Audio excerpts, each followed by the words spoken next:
Hello, darlings. You've all heard of Marilyn Monroe. Some of you know Bridget Bardot. Well, now it's time for the Cognac show. I said Cognac, ooh, ooh. I said Cognac, ooh, ooh, ooh. I'm a bubbly blonde, fabulously dressed to impress. One of a kind girl. I was brought into this world wrapped up in pearls. I love to mingle, though my husband reminds me I'm not single. I meet and greet both the famous and the elite. I ride in limousines, drinking the finest champagne, wearing furs, dazzling diamond jewelry. A girl can't complain. I live the upscale life, dining in the finest restaurants, eating the best caviar for free. And no matter how much.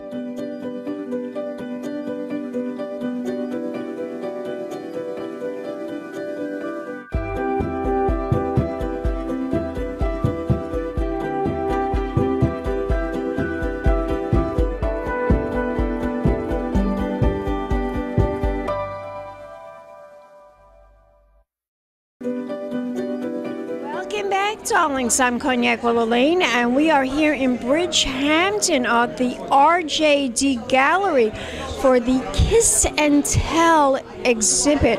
And I'm here with Mary J. Ansell, and she has a wonderful assortment of beautiful paintings here at the gallery. And she's going to explain about her paintings. How many paintings do you have here at the gallery this evening? There are 9 paintings in total in the gallery. Some new 9 paintings, wow. That's it. Now, tell us about the theme of each of these wonderful paintings. They are. There's a couple of themes going on currently that I've been working on for a little while with the same group of models. And as my models get older, my characters that evolve exactly. So we have paintings here of Mason, the young blonde model, and she's in the character of Antiope, the Amazonian queen, and her voice her voice is against. It means anti against OP voice. So she's one of those women that are speaking against issues that we're all very familiar with at the moment. So I know them well, darling. I know them well. So she's one of those women for me at the moment. So she's very special to me. And we also have a young other model, Christian, who's the beautiful androgynous boy. He's absolutely stunning. And he just makes me think of royalty. So I've painted him like a modern monarch with a natural crown and scepter that's a natural horn that he's found from an animal, like his spirit animal. So they're all little flights of fancy for me, inspired by the models themselves.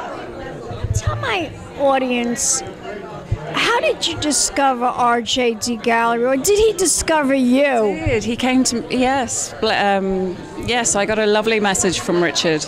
Isn't he like the most delightful man? He is so charming and so adorable and so lovable. I just want to kiss him to death. Exactly. I was just saying to somebody, what's inspiring about Richard is that he's inspired by your inspiration. So whatever you're interested in, he can see the possibility in it. And I think that's exactly the kind of atmosphere you want to be working in. So he discovered you. Was it a particular painting that he fell in love with? It was a painting that I'd done of Mason, who's, as I've just been talking about, she was much younger then, and I painted her as the White Hart. And it was a painting that was lost in the recent RJD fire at the other location. Remember when his house went on fire? And Richard sought that out, loved that painting, and bought it. And then very shortly after, it was lost. So we were in contact then, and I wanted to do some more paintings with him, and he wanted some, something else to to kind of make up for this lost painting that we both loved. You sound like you're inspired by royalty. What are you inspired by the royals and Absolutely. I mean, that's where I've just. You're Britain. You're from. You come from Britain, right? I'm in Britain. I'm in a beautiful natural park in Britain called Snowdonia, which is full of birds of prey and deer and all sorts of wild animals. So they're all influencing me, and the birds that are in some of the paintings, they're just down the road from me. These white doves that are. Oh yeah, the doves are gorgeous. I had a friend that just lost a bird. It was a dove. She is just. It's like she lost her child. To get another one. I told her that. Oh no, I have to mourn this one. I said, no, get another one. You need to do that. When it's time. You must be also inspired by where we are now, the Hamptons. It's just like the most incredible, most beautiful place in the whole world. The architecture, I've completely fallen for it. It's the first time I visited, and Rich has been really kind and shown me the different characters of the different villages, and I'm in love with it. So I'm going to come back as quick as I can and have a proper look. What's your favorite part of the Hamptons? Do you like Sag Harbor, Southampton, Bridgehampton, East Hampton? Is there any particular place? I've spent most time in Sag Harbor, and so I knew you were going to say that. Sag Harbor. It's just, isn't that gorgeous? It is. It's a wonderful place to walk around and sit and just watch people go by. Go and sit at the harbor, have a coffee, and just watch people going about their business, and it's great. I love Sag Harbor, I really do. But I want to get back to your paintings now. We see 9 of them here at the gallery. Can you tell my audience a little bit more about your next show? Are you getting involved in that? I think so. So. I think the next thing that I will do with Richard is a series of works that we're talking about currently. So I think we may not be sure when they're going to happen. I'll start work on them as soon as I go home. I can't wait, darling. I can't wait. Yeah, thank you. You're a delightful young woman. You're very beautiful, and your artwork is just magnificent. I want you to tell my audience, where can we go to find out more information about you and your art? Do you have a website? I do. I mean, the RJD Gallery website will have some information about me too, and then my name, maryjaneansell.co.uk. We follow you on Instagram and Facebook? Absolutely. I'm on Instagram probably more than anything else, so you'll find me again at Mary Jane Ansell on Instagram. You're just too gorgeous. Give me a kiss, darling. Thank you. And we'll be back in a moment, darlings. More interviews. Keep watching right here in the Hamptons. Pink champagne kisses. Welcome back, darlings. I'm Cognac Wellerlane, and we are here at RJD Gallery for the Kiss and Tell exhibition.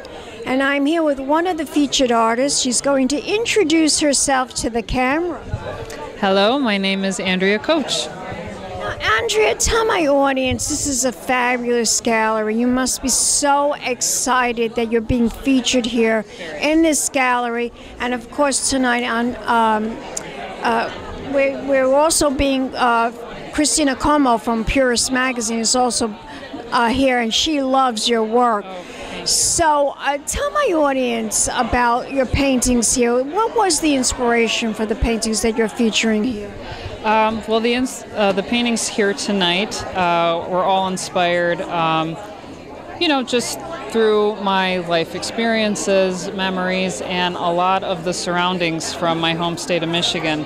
A lot of the rural areas, the weather patterns, the kind of natural phenomenon that we have that occurs there, and just growing up throughout my childhood there, and just kind of, I always had an imagination that I loved stories. And I saw that when I was looking at your paintings. It has sort of like a mystical, eerie type of old-fashioned appeal to it. It looks kind of vintage almost. Yeah, I have a huge love for vintage items, antiques.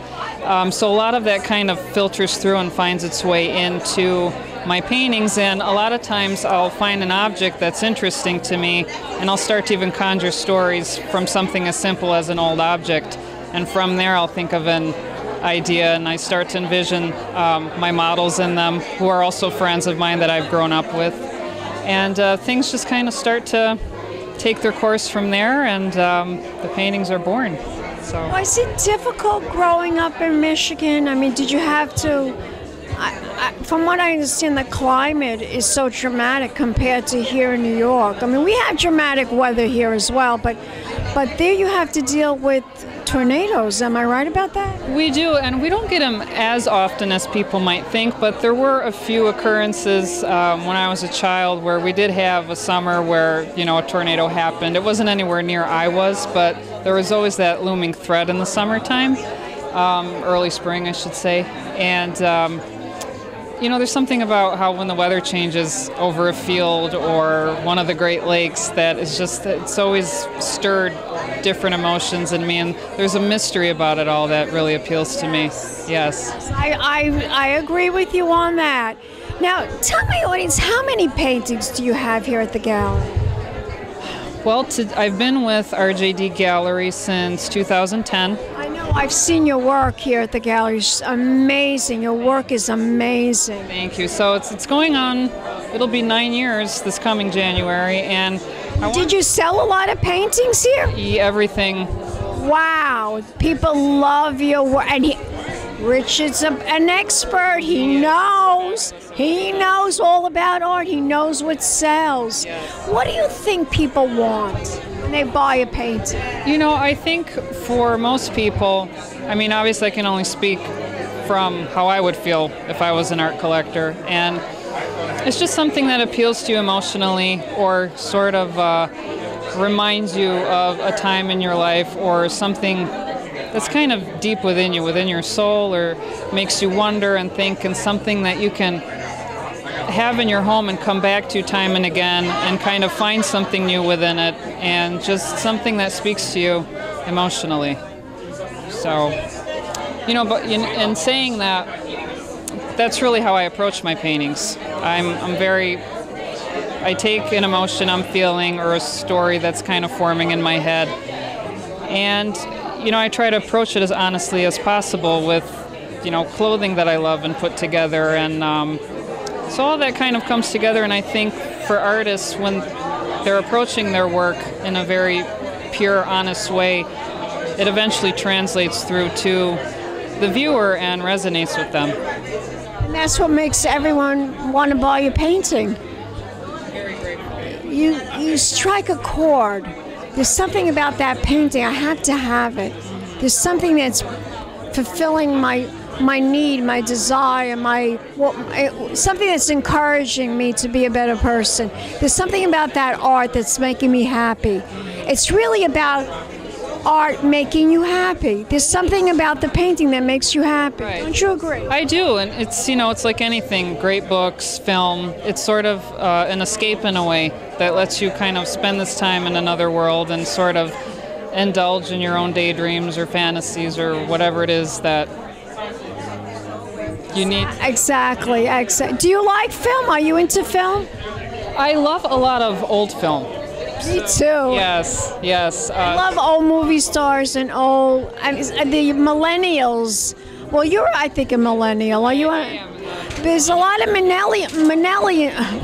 I can't even pronounce the word. There's a lot of millennials that do not even know the people that I adore. Like, I had a picture up on my Instagram page where I interviewed Gina Lollobrigida. I don't know if you know who that is. I do. You know who she is?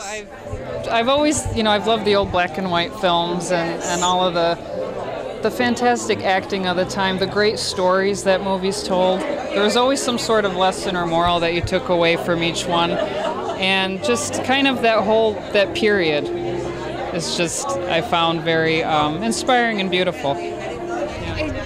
Well, my favorite film that she was in was Trapeze with Burt Lancaster and Tony Curtis.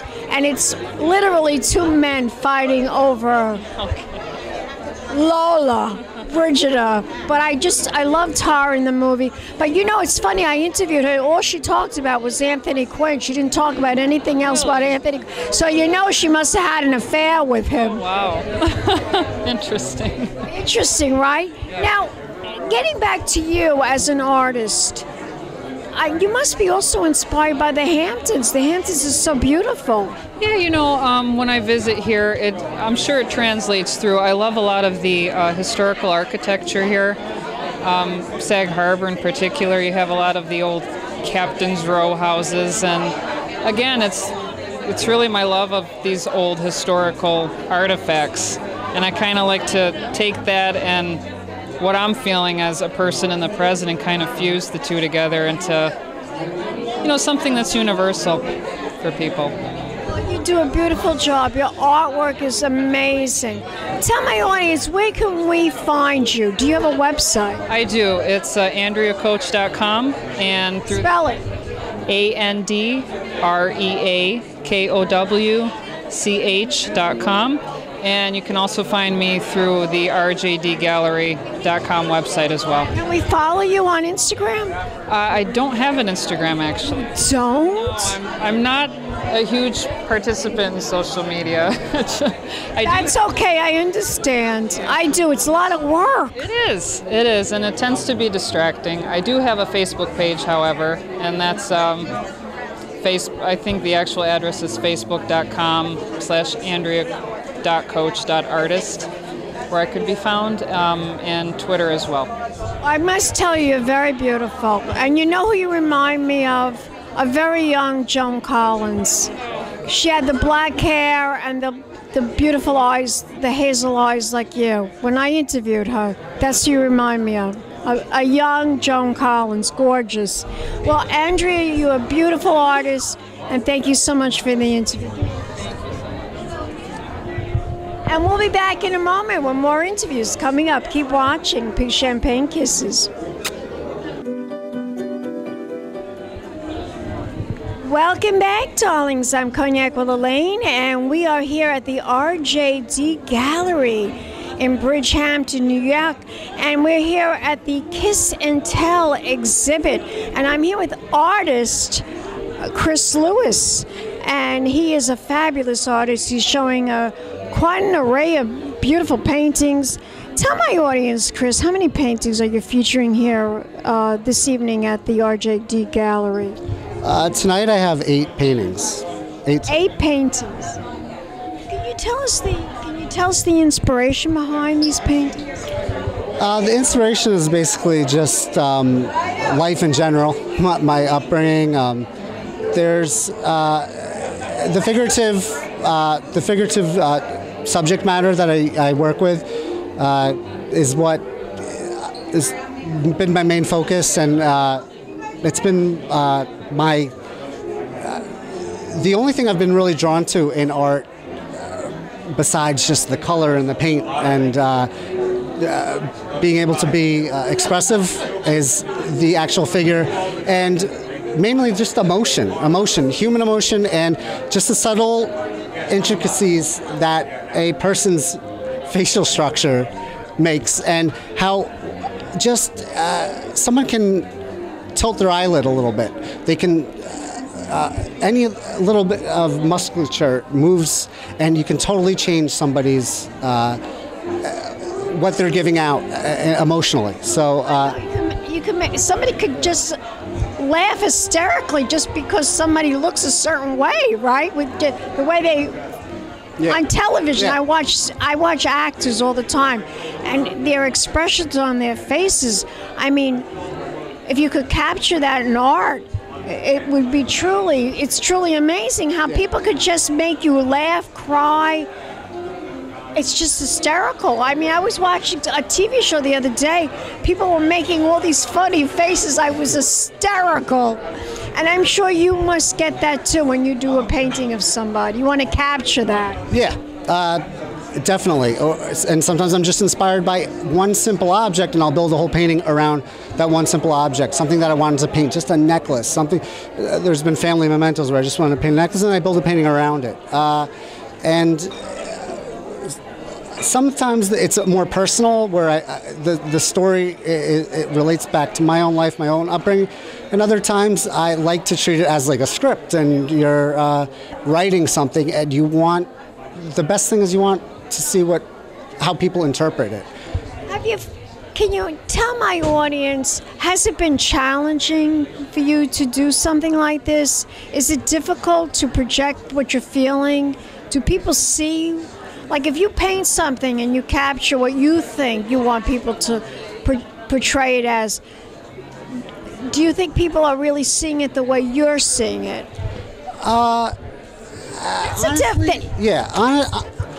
Honestly, yeah, but I gotta say, in all honesty, that's not my goal, is to get people to see what I see. I just want them to experience it and let their own life experiences will interpret what they see. I mean, just like with written word, people hear something and they're going to have their own emotional reaction. Their own opinion, yes, their own reaction. Visual art's the same, and I don't want to do you think that's challenging? Do you think it's challenging to create this type of art? Not so much challenging as it is fun. I mean, I think if I had the goal of saying, this is what I want you to see, this is what I want you to believe, this is what I want you to feel, that would be challenging, because I'm not confident that I'm going to do that. But because I do leave it up to interpretation, and however you want to view it, I think through the lens of your own personal experiences, that's far more rewarding. Yeah, that's a very good attitude, because that means you're open, that you want people to see the art. You know what I mean? You're open to what other people feel. You know, instead of like stifling the art, and you don't want to do that, you know? So that's great, you know, that you create this beautiful art that people love. Everyone loves it. I mean, I feel like you want people to look even beyond the edges of the canvas, and when they look at it, they want to think what else is surrounding it. Even, you know, that it's not there, but if you can engage them enough to be interested in the subject matter that you painted, they'll also wonder what else is beyond the edges of the canvas. Exactly. Now, let me ask you something. How long have you been painting? I mean, have you been painting since you were a little boy? Since I was a little boy. I think that was I was like 4 years old when I started to draw figures a little bit more ornate and a little bit more detailed than the average 4-year-old would do. And I remember like my babysitters and my mother and preschool teacher would comment to me, "This is interesting. You would put curls on the hair, and you didn't just draw stick figures. You drew the contour of the hand and the body." And seeing my peers' drawings, that's when I realized like there was something that I connected to a little bit more from pen to paper that maybe other kids weren't as interested. Your teachers knew that your teachers knew there was something going on that other kids didn't have it, but you had it. You know what I mean? They know. Mm-hmm. Art experts and teachers and professors, they know that you have it in you. You're an artist. They know that. And you know what? They always say, it comes to you. You don't go to it. It comes to you. Isn't that true? Yeah, totally.